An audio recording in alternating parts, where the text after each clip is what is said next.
From the A429, the Thames continues southeast, where it reaches the hamlet of Ewen. This is the first settlement on the river. Ewen Manor is the most notable building here, an 18th century Grade II listed building with a rough stone frontage. This would originally have been seen near the south bank of the Thames, but at some point in the 1730s, the owners decided they didn't like the location and had the manor dismantled and moved to the north. From 1947 to 2008, it was owned by the Gibbs family, who traced their lineage back to William the Conqueror. Colonel Sir Martin Gibbs was once the High Sheriff of Gloucestershire. He and his wife were prominent figures in the area, creating charity gardens for the public to see.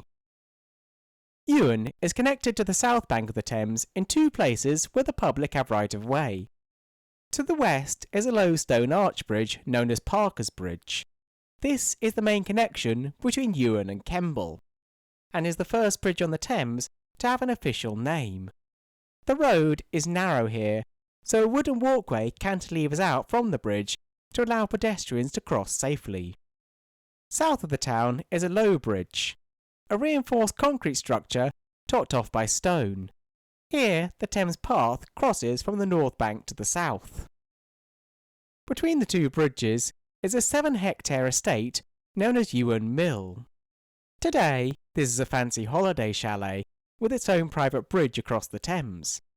But this was once an active mill and the highest on the river. While the river in this section is little more than a trickle today, until the 19th century the flow was much stronger.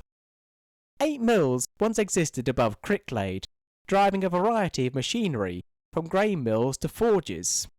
The narrow nature of the river in this sector meant that the maximum amount of flow was passing through the wheel, driving it round. For those mills lower down, the wider river meant that a lot of the water was being lost. To combat this, mill owners would build flash weirs to channel the maximum amount through the wheel, as well as creating a head of water to speed the flow further. Flash weirs typically consisted of a series of panels which could be lifted out to increase or decrease the flow of water. Owners would earn more money by charging people to cross, both on land and on water. For boaters, the tolls were the tip of an iceberg of issues. The main one was the tedium of passing through. While some would provide rollers or side channels to allow boats through, many would leave no option but to shoot the weir. A boat going downstream would move right up to the barrier. The owner would then remove a panel and the subsequent wave would wash the boat over. For those going upstream, a variety of hawse and pulley systems would be employed to haul them up, and any boat wishing to travel a significant distance would have to go through this many times. Not only was this process tedious, but it would drain the section of river above, and the weir could not be opened again until the water level had risen once more.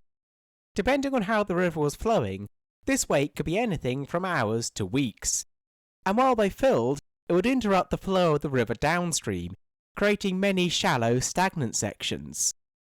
Owners insisted this gave more reason for the weirs to be there, since boats would need the wave to carry them over these shallow sections. Boaters reminded them that they were only a problem in the first place because of poor river management. The dispute between the mills and the boats went on for centuries. Unfortunately, the river was managed by the local authorities it passed by. They would tend to side with the mills, which were more important for local businesses. Even if one council did wish to improve navigation in their section, it was of little use unless all the others chose to do the same.